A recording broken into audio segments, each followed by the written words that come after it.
2 பேதுரு 1:10 வாசிங்க. சகோதரரே, உங்கள் அழைப்பையும்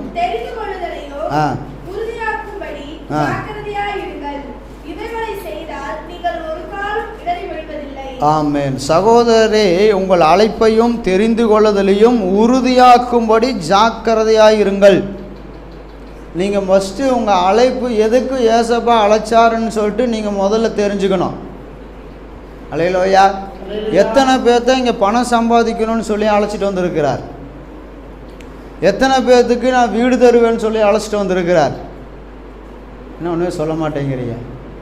எத்தனை பேர் என் கையின் பிரயாசம் ஆசீர்வாதமாக இருப்பதற்காக அழைத்து கொண்டு வந்திருக்கிறார். எத்தனை பேரை ரட்சிக்கணும்னு சொல்லி அழைத்து கொண்டு வந்திருக்கிறார்.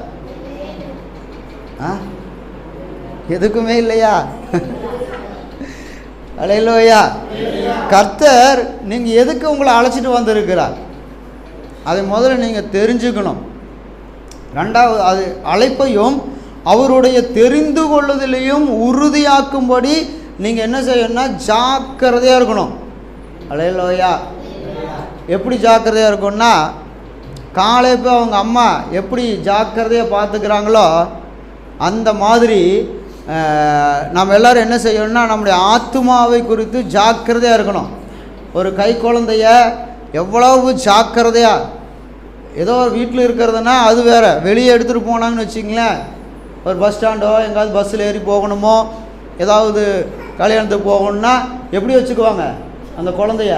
அப்படியே அசால்ட்டாக அப்படியே இன்னுமோ கத்திரி கிடக்கட்டும் போக நமக்கு என்ன அப்படின்னா வச்சுக்குவாங்க. ஜாக்கிரதையாக வைத்து கொள்வார்கள். அதே போல் உங்கள் ஆத்துமாவை நீங்கள் என்ன செய்யணும்? ஜாக்கிரதையாக வச்சுக்கணும். அல்லேலூயா. அல்லேலூயா. உங்கள் அழைப்பை நீங்கள் ஃபஸ்ட்டு தெரிஞ்சுக்கணும். எதுக்கு அழைச்சார்? எதுக்கு அழைச்சார்? ஸ்டெலினாவை எதுக்கு அழைச்சார் தெரியுமா? அகலையாவை எதுக்கு அழைச்சாருன்னு தெரியுமா? இல்லை உங்களுக்கு யாராவது சொல்லுங்களேன், எனக்கு இதுக்கு தான் அழைச்சாருன்னு யாராவது சொல்லுங்களேன் பார்ப்போம். தெரியுமா எதுக்கு அழைச்சார்? அல்லேலூயா. ஏதோ வந்தோம் அப்படியே போனோம். அல்லேலூயா. அப்போ அவங்க அவருடைய ராஜ்யத்துக்கு அழைச்சிருக்கிறாரு. அதற்கு அந்த அழைப்பை நாம் தெரிந்து கொள்ளுதலையும் உறுதியாக்கும்படி ஜாக்கிரதையாக இருக்கணும். உறுதியாக இருக்கிறதுக்காக எப்படி இருக்கணும்? ஜாக்கிரதையாக இருக்கணும். ஒரு வீதியில் நாயே இருக்காது, ஆனால் முன்னாடி ஒரு கரண்ட் மரத்தில் நாய்கள் ஜாக்கிரதைன்னு எழுதி போட்டிருக்கிறாங்கன்னு வச்சிங்களேன், அந்த வீதியில் நாயே இருக்காது. அந்த போர்டை பார்த்துட்டு நாம் எப்படி இருப்போம்? அப்படியே உத்து பார்ப்போம், எங்காவது நாள் ஏதாவது சந்துலேருந்து பூந்து வந்துருமோன்னு சொல்லிட்டு. அங்கே ஒன்றுமே இருக்காது, ஆனால் ஜாக்கிரதையாக இருப்போம்.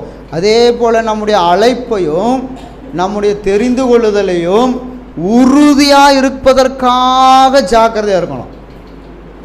அல்லேலூயா. இருப்போமா? ஜாக்கிரதையாக இருப்போமா? அல்லேலூயா. அப்போ நம்ம ஜாக்கிரதையாக இருக்கணும்னா வேதம் சொல்லுகிறது, நாம் தேவனுடைய ஆலயத்தை கெடுக்கக்கூடாது என்று சொல்லி வேதம் சொல்லுகிறது.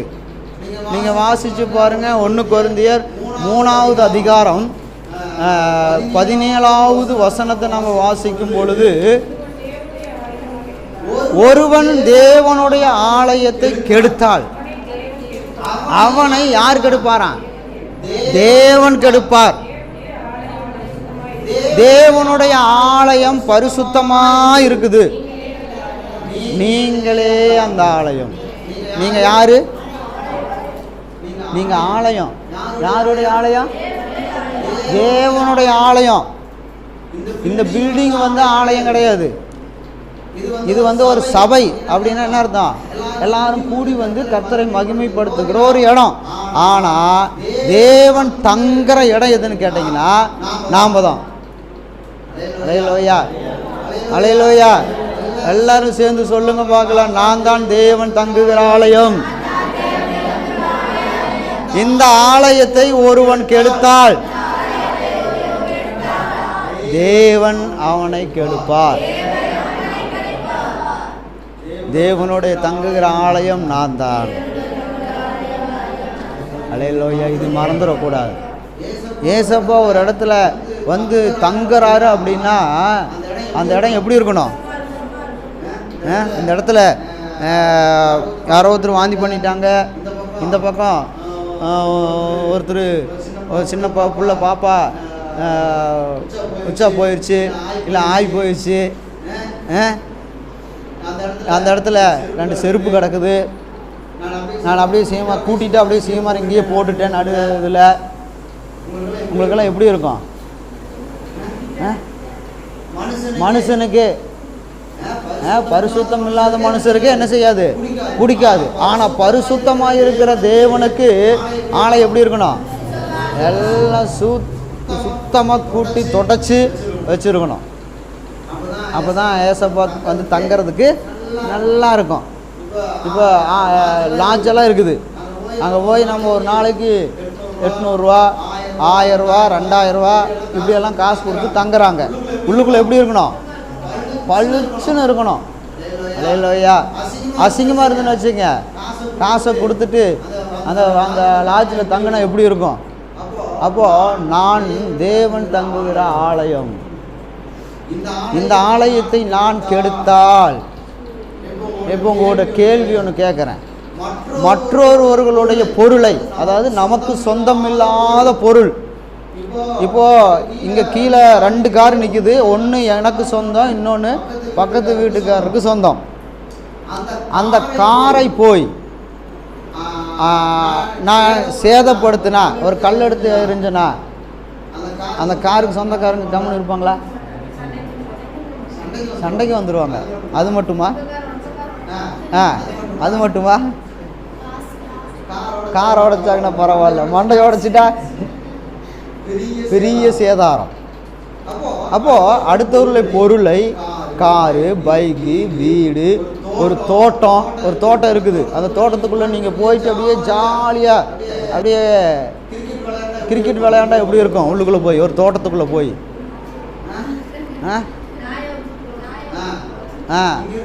இங்கே இருக்கிற பொருள் வீட்டு எல்லாம் சுத்தமாக கூட்டி குப்பை பாக்ஸில் போடுறதுக்கு பதிலாக அந்த வீட்டு வாசலில் போட்டால் எப்படி இருக்கும்? இப்படி விட்டுருவாங்களா? கம்முன்னு விடுவாங்களா? அப்போ ஒரு மனுஷனே அவங்களுடைய பொருளை அபகரிக்கிறதுக்கோ திருடுறதுக்கோ சேதப்படுத்துறதுக்கோ விடமாட்டார்கள் என்றால் இது தேவனுடைய, நான் யாருடைய ஆலயம்? அப்போ அவர் பொருளை நான் சேதப்படுத்தினா என்ன பண்ணுவார்? சும்மா விட்டுருவாரா? என்னுடைய உடல், என்னுடைய ஆவி, என்னுடைய ஆத்துமா யாருக்கு சொந்தம்? நிஜமா சொல்கிறீங்களா? உண்மையாலுமே சத்தியமாகவே. அதனால் அந்த ஆலயத்தை என்ன செய்ய மாட்டேன்? கெடுக்க மாட்டேன்.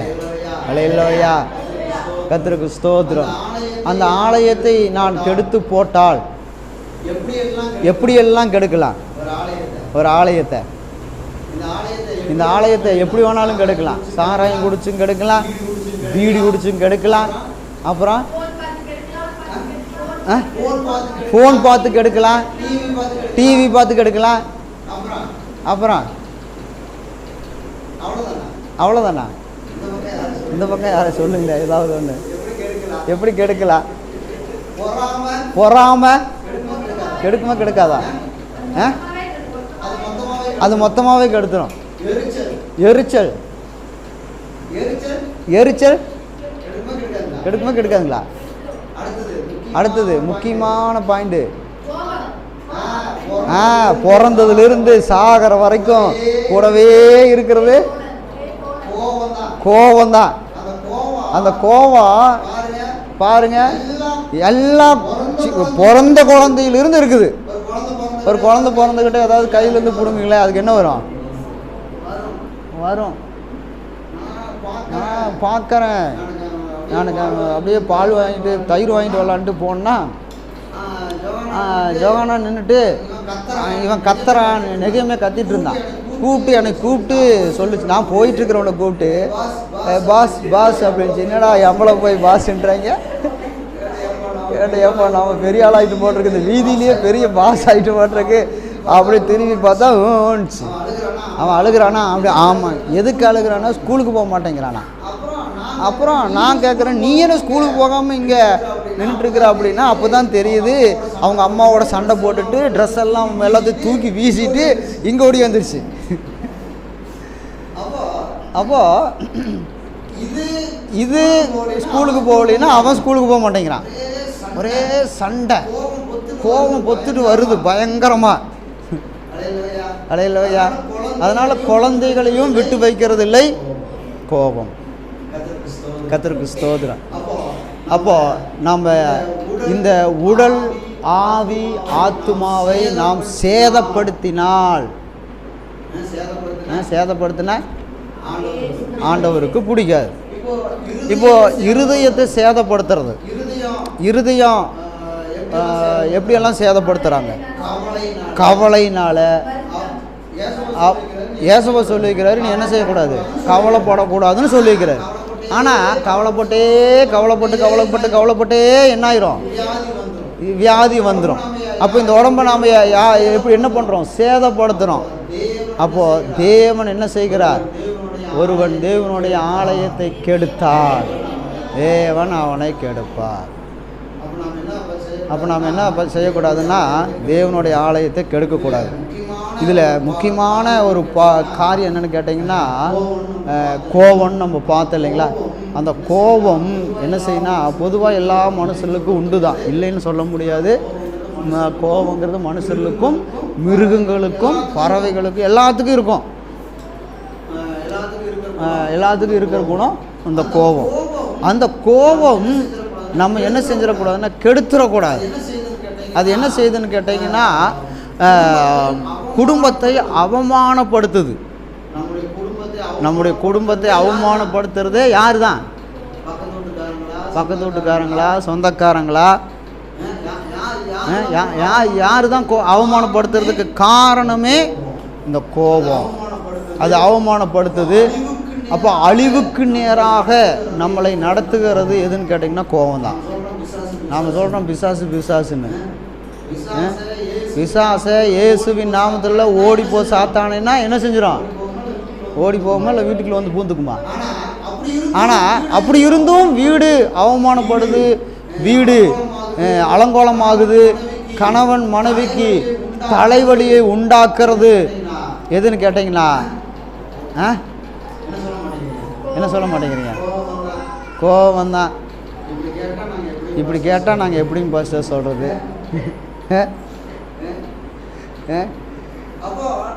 அப்போ நம்ம கோபப்பட்டால் யாரை கெடுக்கிறோம்? ஆலயத்தை கெடுக்கிறோம். அதனால் என்ன செய்யக்கூடாது? கோபம் இருதயத்தை கொந்தளிக்க பண்ணும். இருதயத்தை என்ன செய்யும்? கொதிக்கும். பல்ல அப்படியே வெறுவாங்க. பல்லே இருக்காது, ஆனால் என்ன செய்வாங்க? பல்ல வெறுவாங்க. காரணம் என்னது? அப்போ நம்ம அழிவுக்கு நேரம் நடத்துறது. அப்போது குடும்பத்தில் சண்டையை உண்டாக்குறது, நாட்டில் குழப்பத்தை வர வைக்கிறது. நாட்டுக்குள்ளே குழப்பம் வர்றதுக்கு காரணம் என்னது? இன்னொரு நாட்டுக்கு சண்டை வர்றதுக்கு காரணம். அப்போது இந்த கோபம் ஒரு பாவம். அல்லேலூயா. கர்த்தருக்கு ஸ்தோத்திரம். இந்த கோபம் நம்மை என்ன செய்யணும்னு கேட்டிங்கன்னா அடக்கத்தை இழந்து கோபத்திற்கு அடிமையாகிற அளவுக்கு இந்த கோபம் என்ன செஞ்சிருன்னா மனிதர்களை சேதப்படுத்தி விடும். அல்லேலூயா. கர்த்தருக்கு ஸ்தோத்திரம். அழகான பொருள். மனைவி மேலே புருஷன் கோவப்பட்டு செல்போனை எடுத்து அடிச்சாரு பாரு செவுத்துல. செல்போனுக்கு தெரியுமா கோவப்பட்டு அடிக்கிறாரு? பாவம், நம்ம ஒன்றும் ஆகக்கூடாதுன்னு செல்போனை எடுத்து அடித்தார். இப்போ யாருக்கு நஷ்டம்? புரியல. சிரிக்கிறத பார்த்தா டவுட்டாக இருக்குது. பாயிண்ட் உங்களுக்கோ உடஞ்சிருச்சு. அப்படியா? சந்தோஷமாக இருக்கும்போது இப்படின்னு, கோபமாக இருக்கும்போது இப்படி, இன்னும் போக மாட்டேங்குது அப்படின்னு 4 குத்துனா அது என்ன பண்ணும்? பாவம். அப்போ குடும்பத்தை ரெண்டாய் பிரிக்கிறது என்னது? என்ன சொல்ல மாட்டேங்க ஒருத்தரே. மற்றவங்கெல்லாம் ரெண்டா பிரிக்குது.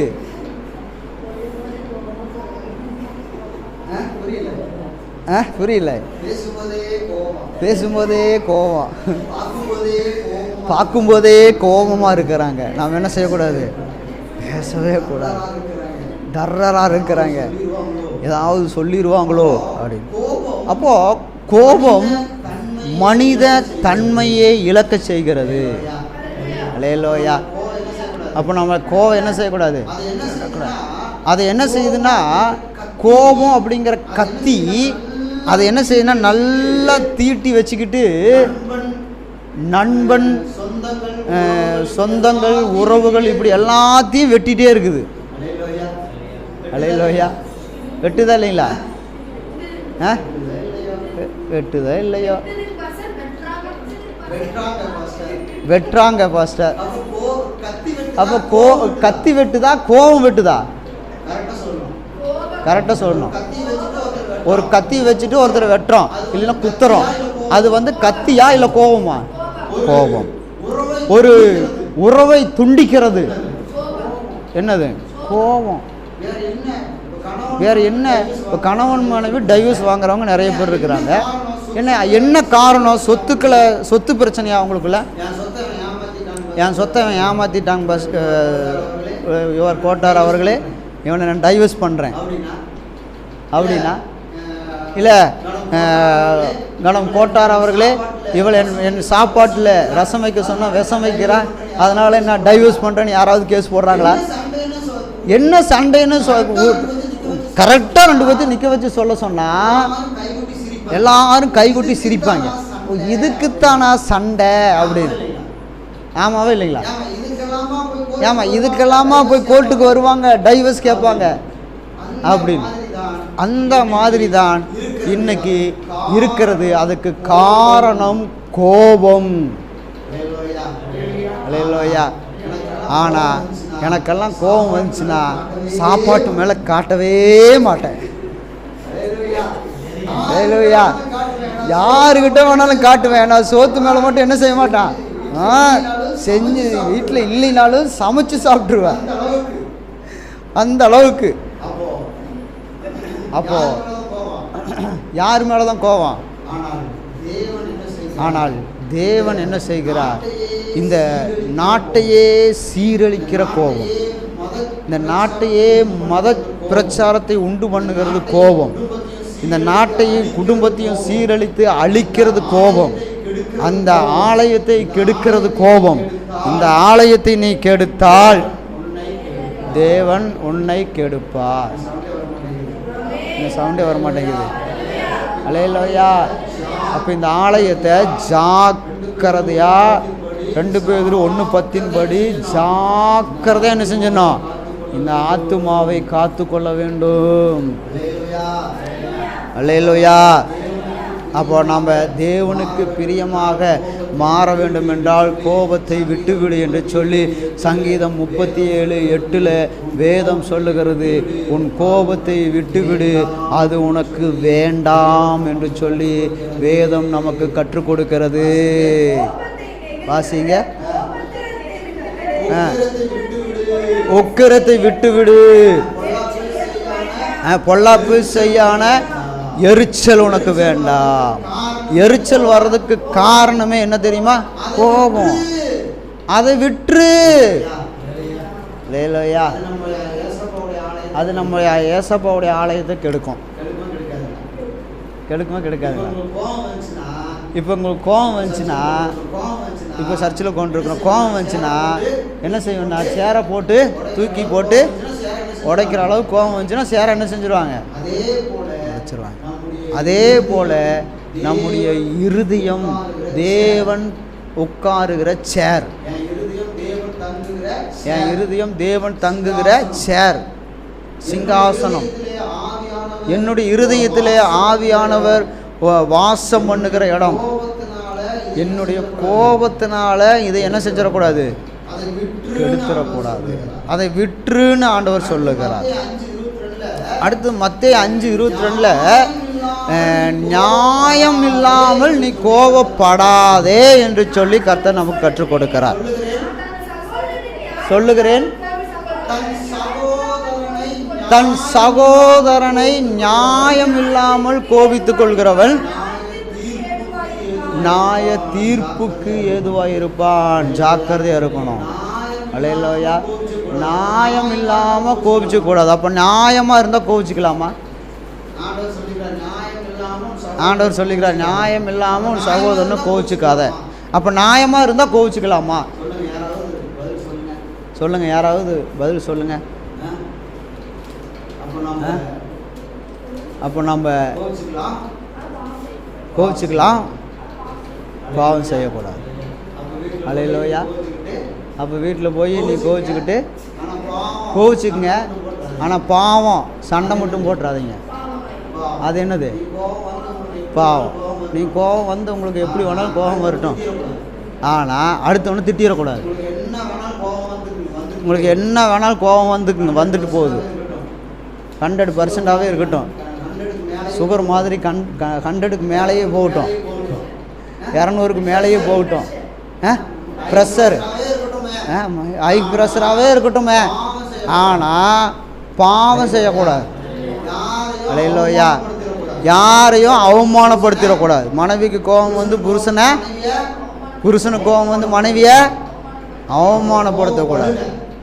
அப்போ கோபப்படுங்க, ஆனால் பாவம் மட்டும் செஞ்சிடாதீங்க.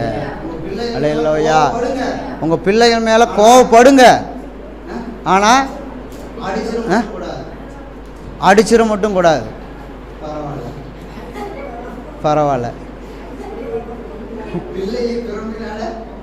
பிள்ளையை பிரம்பினால அடிக்கணும், பாகிக்கிறான். அப்போ நாம் என்ன செய்யணும்னு கேட்டிங்கன்னா, தேவன் நமக்கு கொடுத்த நியாயங்களை கடைபிடிக்கணும். கோபம் வந்துச்சுன்னா கொதிக்கும், கோபம் அப்படியே உச்சிக்கு வந்துச்சுன்னா உடனே உங்களுக்கு ஞாபகம் வர்றது நீதிமொழிகள் 16:32 தான் உங்களுக்கு ஞாபகம் வரணும். என்னது? என்ன வசனம்?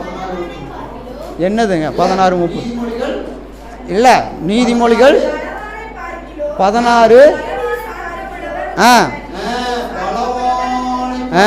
பலவானை பார்க்கிலும் நல்ல பலசாலி, பயங்கரமான பலசாலி. ஆனால் அவனை விட யார் உத்தமன் கேட்டீங்கன்னா, நீடிய சாந்தம் உள்ளவன் உத்தமன். ஒரு அல்லேலூயா. நீடிய சாந்தமாக இருக்கிறவன் உத்தமன். அப்போ கோபம் வந்துச்சு அப்படின்னா அது தப்பு இல்லை, அது இயற்கையாக வருது. ஆனால் பாவம் மட்டும் செஞ்சிடக்கூடாது. அந்த நேரத்தில் எப்படி இருக்கணும்? நீடிய சாந்தமாக இருக்கணும். வானத்தையும் பூமியும் படைத்த ஏசப்பாவே சிலுவையில் அறையும் பொழுது எப்படி இருந்தார்? நீடிய சாந்தம் உள்ளவராக இருந்தார். அதே போல் நாமளும் கோபம் வந்துச்சுன்னா என்ன செஞ்சிருங்க? சோபாவில் உட்காந்துட்டு நீதிமொழிகள் 16:32 நீதிமொழிகள் 16:32 சொல்லிட்டே இருங்க. அல்லேலூயா. அவன்தான் உத்தமன் என்று சொல்லி ஏசப்பா வேதத்தில் சொல்லப்பட்டிருக்கிறது. ஒட்டானே தூக்கி வீசிடுறது. அது குக்கராக இருந்தாலும் சரி, மண்வெட்டியாக இருந்தாலும் சரி, செல்ஃபோனாகவே இருந்தாலும் சரி, கொடுத்தா பணம் 500 ரூபா கட்டு, ஒரு 10 கட்டை கொடுத்தாலுமே அந்த கோபம் வரும்போது என்ன செய்வாங்க? நீயும் பணத்தை எடுத்துகிட்டு ஓடு, நீ உனையும் பாரு, மனத்தையும் பாரு. அப்புறம்தான் அடுத்த நாள் தான் அட்டாடா ஒரு கட்டை வச்சுட்டு வீசி இருக்கலாமோ, எல்லாத்தையும் பொறுக்கிட்டு போயிட்டா சண்டால வீசுந்தா உயிரே போயிடும் போல இருக்கு, இப்படி வீசிக்கிட்டோமே. அதனால் இப்படி செல்ஃபோனை உடஞ்சிருச்சே, இப்படி டிவி உடஞ்சிருச்சே, நீங்கள் கொஞ்சம் அமைதியாக இருந்திருக்கலாமோ. அல்லேலூயா. அப்போ தான் வருது. என்ன வருது? புத்தியே வருது. வீசும் போது வர்றதில்ல, பேசும்போது வர்றதில்ல, வார்த்தையை அள்ளி வீசிடுறது. போடா நீ உன் உறவும் எனக்கு வேண்டாம், ஒன்றும் வேண்டாம். அப்புறம் தான் அடாடாடா கம்முன்னு அமைதியாக இருந்திருக்கலாமோ. கர்த்தருக்கு அப்புறம் யோசிச்சு என்ன பண்ணுறது? அப்போது நம்ம என்ன செய்யணும்? நம்மை தேவனுக்கு ஒப்பு கொடுக்கணும். வேதம் சொல்லுகிறது, யாக்கோபு 1:19 வாசிக்கிறோம். அந்த வசனத்தை நீங்கள் வாசிக்கிறது மாத்திரமல்ல, அந்த வசனத்தை கேட்கறது மாத்திரமல்ல, அதன்படி செய்வதற்கு நீங்கள் ஒப்பு கொடுக்கணும். சகோதரரே, கேட்கறதுக்கு எப்படி இருக்கணும்? தீவிரம்னா என்னது? வேகமா அடுக்க பறக்க என்னமோ சொல்லுவாங்களே, அடிச்சு பிடிச்சு பறந்துட்டு போகிறாங்கல்ல பஸ், அவதியாக ஓடுறாங்க பார்த்தீங்களா? எதுக்கு தெரியுமா? கேட்கறதுக்கு. அலையிலோயா, இங்கே தான் கோபத்துக்கு அடித்தளமே இங்கே தான் இருக்குது. நீ சொல்லி நான் கேட்கணுமா? எங்கள் அம்மா சொல்லணும் அடிக்கடி, நான் போட்ட புழக்க நீ புழக்கையோ புழுக்கையோ மறந்துருச்சு. புழுக்க ஆடு போடும் இல்லையா? ஆடு போடும். எல்லாம் நீ சொல்கிறத நான் கேட்கணுமா அப்படிங்க. அப்போ என்ன செய்யணும்னா, கேட்கறதுக்கு என்ன செய்யணும்? கேட்கணும், காதை திறக்கணும். இந்த காது என்ன செய்ய மாட்டேங்குது? திறக்கவே மாட்டேங்குது. யார் சொன்னாலும் பாஸ்ட்டு சொல்கிறதையே இன்றைக்கி கேட்குறதுக்கு ஆட்கள் இல்லை. பைபிள் வசனத்தை கேட்குறதுக்கு ஆட்கள் இல்லை. அந்த அளவுக்கு இன்றைக்கி காலங்கள் மோசமாக மாறிட்டு போயிட்டே இருக்குது. அல்லேலூயா. இன்றைக்கி ஒரு பாஸ்ட்டு சொன்னார், அவர் 10 வருஷத்துக்கு முன்னாடி அவர் யூடியூப்பில் செய்தி போட்டாருன்னா 1 மணி நேரம் 1.5 மணி நேரம் 2 மணி நேரம்லாம் நான் யூடியூப்பில் செய்தி போட்டிருக்கிறேன், நிறைய வியூஸ் வரும். ஆனால் இன்றைக்கி 1 மணி நேரம் பேசி யூடியூப்பில் போட்டால் 5 பேர் 6 பேர் தான் பார்க்குறாங்களாம். அதையவே துளியாக கட் பண்ணி ஷார்ட்ஸாக போட்டால் அது ஆயிரக்கணக்கான பேர் பார்க்குறாங்களாம் அப்படின்றாரு. அந்த ஷார்ட்ஸில் என்ன தெரியும்? ஒரே நீ கோவப்படாத அப்படின்னு தெரியும். வேறு ஏதாவது தெரியுமா? வேறு ஒன்றும் தெரியாது. முழுசாக கேட்டால் தானே பைபிள் வசனம் ஒத்து போய் ஆனால் இன்றைக்கி முழுசாக கேட்குறக்கு ஆட்களே இல்லை. சர்ச்சிலே ஒரு பாஸ் சொல்கிறார், 20 நிமிஷத்துக்கு மேலே நான் பிரசங்கம் பண்ணால் இங்கே யாருமே இருக்க மாட்டாங்க பாஸ்டர்னு சொல்கிறார். கர்த்தருக்கு என்னது? விசேஷமான சபை. நம்ம சபை அதை விட விசேஷமானதா? அப்போது கேட்கறதுக்கு எப்படி இருக்கணும்? தீவிரமாக இருக்கணும். அடுத்தது பேசுறதுக்கு எப்படி இருக்கணும்? கொஞ்சம் பொறுமையாக இருங்க. உனக்கு ஒன்றும் தெரியாதரா, நீ அமைதியாடுறா. அப்பா கொஞ்சம் அமைதியாக இருங்க, அப்போ பேசாதீங்க. வீட்டில் போய் பேசிக்குவோம். ஆமாம், இங்கேயே என்ன செய்யணும்? முடிவு கட்டின்னு 1 வெட்டு 1 துண்டு 2 பேசாமல் விடுறதில்லை. பேசி என்னத்தை சாதிச்சேன்னு கேட்டால், ஏதாவது நான் பேசி சாதிச்சேன்னு இங்கே இருக்கிறவங்க சொல்லுங்கள். நான் இல்லைப்பா, நான் ஒத்துக்கிறேன். நான் பேசி இது நாள் வரைக்கும் எதையும் சாதித்தது கிடையாது. உறவுகள் பிரிஞ்சது தான் மிச்சம், அப்புறம் கனவுகள் களைஞ்சது தான் மிச்சம், சண்டை போட்டது தான் மிச்சம், டென்ஷன் ஆனது தான் மிச்சம். ஒன்றும் சாதிச்சது கிடையாது. நீங்கள் யாராவது இருக்கிறீங்களா? யாராவது நான் பேசி சாதித்தேன் அப்போ சாதிக்கல? சங்கீதத்தில் இன்றைக்கி வாசித்த பிரகாரம் நாம் பொறுமையாக இருந்தால், நாம் பேசாமல் இருந்தால் பேச வேண்டியவர் என்ன செய்வார்? பேசுவார். அல்லேலூயா. அப்போ நாம் எதுக்கு பேசணும்? பேசுகிறதுக்கு தான் ஆள் வச்சுருக்கிறோமே. அவங்க பேசுவாங்க. யார் பேசுவாங்க? தேவ தூதர்கள் பேசுவாங்க. அடுத்தது, நீங்கள் சும்மா இருங்கள், உங்களுக்காக கர்த்தர் யுத்தம் பண்ணுவார். அப்போ நம்ம சும்மா இருக்கணும். கேட்கறதுக்கு எப்படி இருக்கணும்? அதுக்குள்ளே மறந்துட்டோமா? தீவிரமாக இருக்கணும். அப்படி பறக்க அடிச்சு புட்டிச்சு பறக்கணும். அடுத்தது, பேசுறதுக்கு பொறுமையாக இருக்கணும். அப்புறம் கோபப்படுறதுக்கு தாமதம் பண்ணணும். அல்லேலூயா. டாக்டருக்கு சொல்கிறாங்க, ஒருத்தனுக்கு கோபம் வந்தால் ஒரு 20 நிமிஷம் அமைதியாக இருந்துட்டானா கிட்டத்தட்ட 50 வருஷம் 100 வருஷம் நடக்க வேண்டிய யுத்தம் அப்போவே நின்றுமா. எங்கள் அப்பா சொல்லிட்டு செத்துருக்கிறாரு, இவன் நோட்டுக்கு மட்டும் போயிடக்கூடாது, அவங்க கூட பேசவே கூடாது.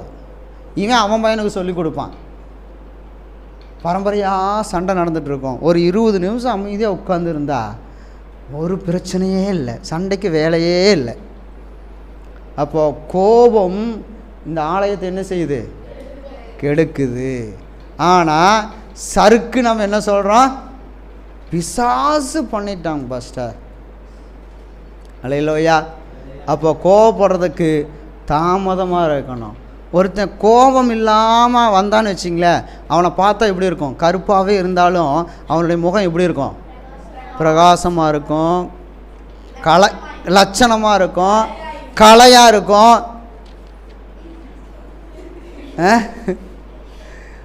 எவ்வளவு அழகாக இருக்கும் பார்க்குறதுக்கு.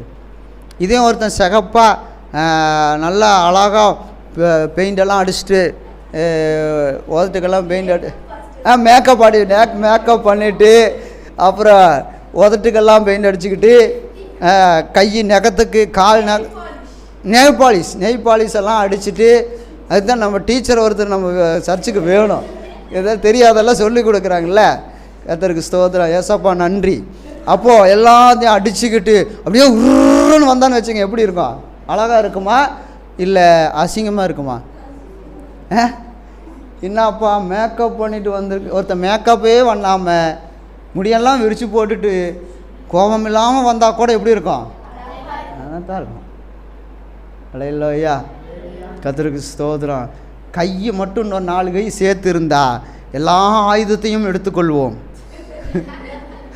இந்த பக்கம் ஒரு 5 கை, இந்த பக்கம் ஒரு 5 கை, எல்லா ஆயுதத்தையும் எடுத்து. இப்போ 2 கை இருக்கிறதுனால 2 ஆயுதம். ஒன்று உருளை, இது சப்பாத்தி தேய்க்கிறதுக்கு என்னது? சப்பாத்தி கட்டை. அப்புறம் கடையிறதுக்கு பேர் என்னது? மத்து. இந்த 2 மட்டும்தான் இருக்குது. ஆமாம். இன்னொரு 4 கை இருந்துச்சுன்னா கத்திருக்கு எல்லாத்தையும் எடுத்துக்குவோம். காரணம் என்னது? கோபம். அல்லேலூயா. 12 மணி வரைக்கும் அதுக்கு மேலே ஆயிடுச்சுன்னா கோபத்தின் உக்கரம். அல்லேலூயா. கர்த்தருக்கு ஸ்தோத்திரம். அப்போ ஏசாப்பா சொல்கிறாரு, இந்த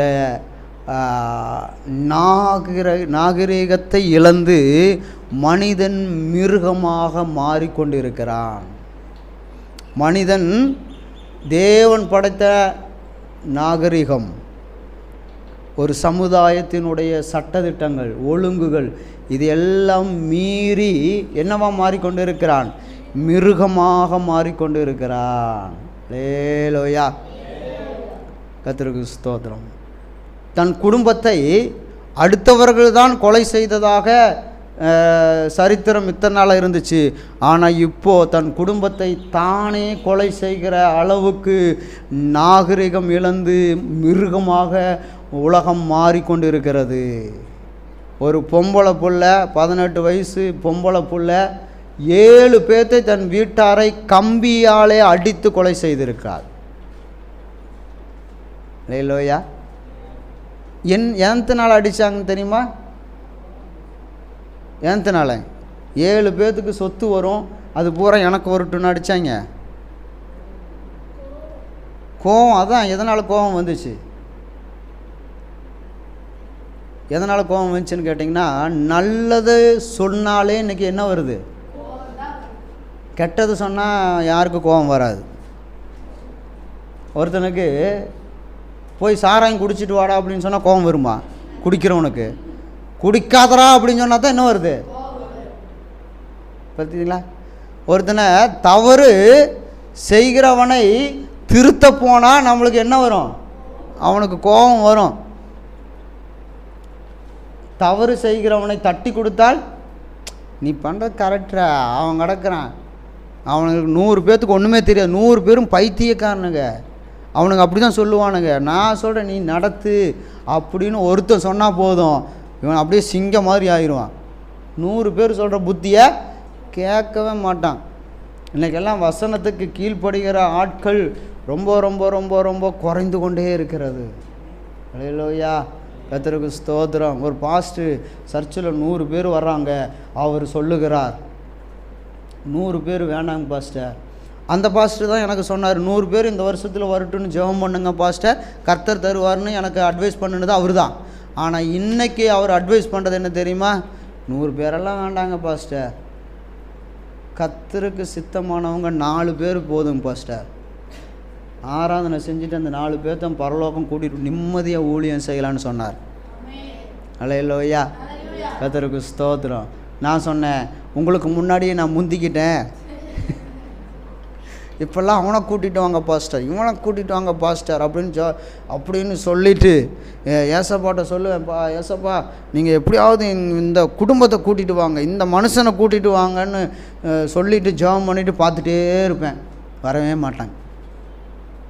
அல்லேலூயா, கர்த்தருக்கு ஸ்தோத்திரம். அதுக்கப்புறம் என்ன செய்யணும்? எதிர்பார்த்தா ஏமாந்து தான் போகணும் அப்படின்னு சொல்லிட்டு ஏசப்பா வந்திருக்கிறார், அவரை நடத்துவார். இது உங்கள் ஊழியம், இது உங்கள் சபை, வர்றவங்கெல்லாம் உங்கள் ஆத்துமா, நீங்கள் என்ன சொல்ல சொன்னாலும் நான் சொல்லுவேன், நீங்கள் என்ன செய்ய சொன்னாலும் செய்வேன் அப்படின்னு சொல்லிட்டு நீங்கள் எத்தனை பேர்த்துக்கு உங்களுக்கு சித்தமாக இருந்தால் எத்தனை பேர்த்த வேணாலும் அனுப்புங்க, உங்களுக்கு சித்தம் இல்லாதவங்க வேண்டவே வேண்டான்னு சொல்லி ஜெபம் பண்ணியிருக்கேன்.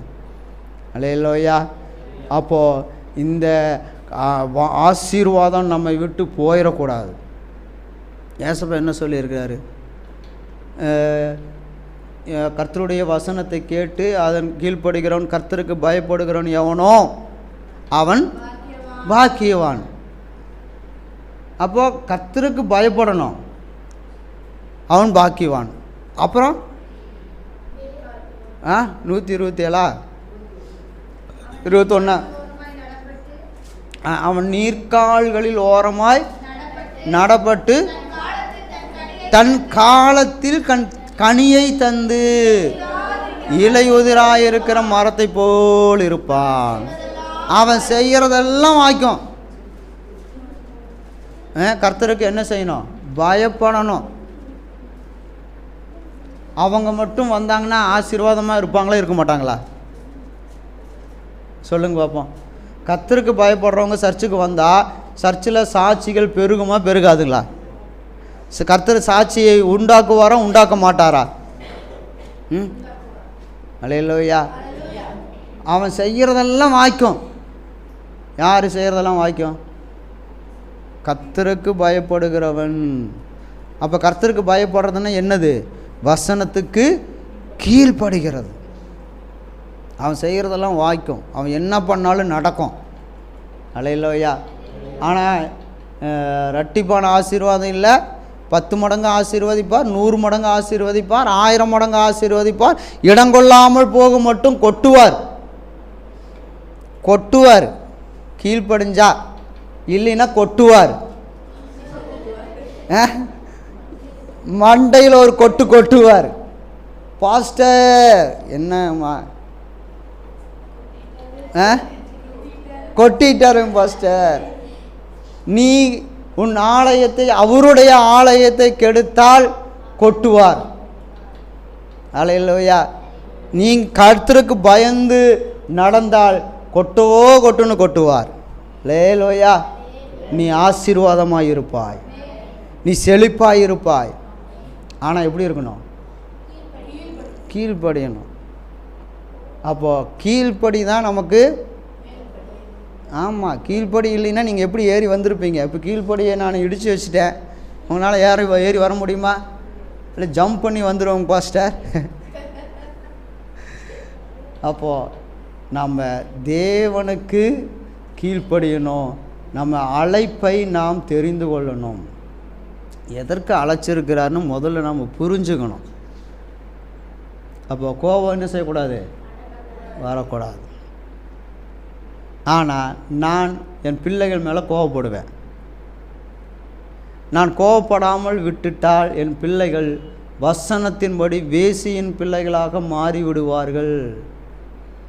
அதனால் நியாயமாக கோவிச்சுக்கணுன்னா என் பிள்ளைகள் மேலே நான் கோவப்படுறது நியாயம், அது நியாயம். ரோட்டில் போகிற பிள்ளைங்க மேலே நான் கோவப்பட்டால் அது அநியாயம். நமக்கு எதுக்கு? நம்ம நியாயமாக நடந்துக்கணும், அவ்வளோதான். கோபம் வரட்டும், வந்துட்டு போகுது. பக்கத்து வீட்டுக்கார மேலே உங்களுக்கு கோபம் வருதா, வந்துட்டு போகுது. ஆனால் பாவம் மட்டும் செஞ்சிடக்கூடாது. அவமானப்படுத்துறது என்னது? வசனத்தின்படி பிறனை அவமானப்படுத்துவது பாவம். அது புருஷனாக இருந்தாலும் சரி, மனைவியாக இருந்தாலும் சரி, அவமானப்பட்டால் படுத்தினால் பாவம். அது பக்கத்து வீட்டுக்காரங்க இருந்தாலும் சரி, சொந்தக்காரங்களாக இருந்தாலும் சரி, யாராக இருந்தாலும் சரி. ஒரு அம்மா, ஏற்கனவே ஒரு கதை உங்களுக்கு சொல்லியிருக்கேன். ஒரு அம்மாவுக்கு முகமெல்லாம் காயம், கையில் முகமெல்லாம் காயம், எல்லாம் வீங்கி இருக்குது, இங்கெல்லாம் வீங்கி இருக்குது. சரி போய் ஒரு ஊசியாவது போட்டு வருவோம், இப்படியா வீங்கிருச்சு அப்படின்னு சொல்லிட்டு போகிறாங்க.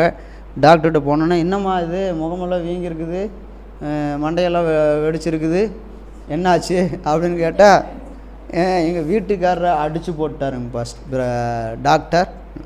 ஓ அப்படியா, சரி சரிம்மா, என்னம்மா பண்ண? அடிச்சிட்டாரு, சண்டை வந்துச்சு, அடிச்சிட்டாரு. அவன் சரிம்மா, உனக்கு உடம்புக்கு சரியாகிறதுக்கும் வைத்தியம் சொல்கிற, இனிமேல் உங்கள் வீட்டுக்காரரை அடிக்காமல் இருக்கிறதுக்கு நான் ஒரு வைத்தியம் சொல்கிறேன் அப்படின்னா, சொல்லுங்கள் சொல்லுங்கள் சொல்லுங்கள், காயமெல்லாம் அப்புறம் ஆறட்டும், எங்கள் வீட்டுக்காரரை அடிக்கக்கூடாது. அப்படியா, சரிம்மான்ட்டு ஒரு ஊசி போட்டார், மாத்திரை கொடுத்துட்டாரு. அப்புறம் இது சொல்லுது, எங்கள் வீட்டுக்காரனை அடிக்கக்கூடாது, வைத்தியம் சொல்லுங்க. சரி, உங்கள் வீட்டுக்காரரு வேலைக்கு போயிட்டு வீட்டுக்கு வரும்போது வண்டி டூவீலர் சவுண்டு கேட்ட உடனே நீ கிச்சனுக்கு ஓடிரு. சரிங்க. ஓடி அங்கே ஒரு டம்ளர் தண்ணி எடுத்து வாயில் ஊற்றிக்கோ. சரிங்க, வாயில் ஊற்றிக்க. அப்புறம் அரை மணி நேரத்துக்கு அதை நீ முழுங்கக்கூடாது. அரை மணி நேரத்துக்கு முழுங்கக்கூடாது. அப்படிங்களா? சரிங்க. இப்படி செஞ்சால் அங்கே வீட்டுக்காரனை அடிக்கும், தொடக்கூட மாட்டாருமா. சரிங்க, போயிட்டு 3 நாள் கழிச்சு வா அப்படின்னு சொல்லி அவனை சுட்டார். அப்புறம் 3 நாள் கழித்து போனோடனே காயமெல்லாம் கொஞ்சம் ஆறி இருக்குது, எல்லாம் பரவாயில்ல, ரெக்கவர் ஆயிடுச்சு. உங்கள் வீட்டுக்காரர் எப்படி இருக்கிறார்? டாக்டர், எங்கள் வீட்டுக்காரர் தங்க மாதிரி என்னை பார்த்துக்கிறார் டாக்டர். வேலைக்கு போயிட்டு வந்த உடனே நான் சமையல் ரூமுக்கு ஓடுவேன், டம்ளரில் தண்ணி எடுத்து வாயில் ஊற்றிக்குவேன், அப்படியே அடக்கி வச்சுக்குவேன், அரை மணி நேரம் அடக்கி வச்சுக்குவேன். எங்கள் வீட்டுக்காரர் என்னை ஒன்றுமே சொல்கிறதில்ல.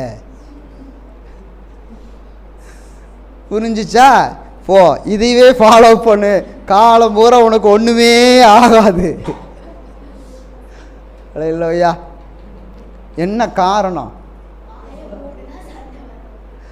ஒரு உண்மை சாட்சி என்னன்னு கேட்டிங்கன்னா, எங்கள் வீட்டுக்காரர் திருந்தவே மாட்டேங்கிறாரு பாஸ்டர், எங்கள் வீட்டுக்காரர் சர்ச்சுக்கே வர மாட்டேங்கிறாரு பாஸ்டர், நீங்கள் எங்கள் வீட்டுக்கு வாங்க, எங்கள் வீட்டுக்காரரோட பேசுங்க அப்படின்னு சொல்லிட்டு ஒரு அம்மா பாஸ்டர் தொந்தரவு பண்ணிகிட்டே இருக்குது. வாரம் வாரம் கூப்பிட்டே இருக்குது, வாங்க பாஸ்டர் வாங்க பாஸ்டர்னு.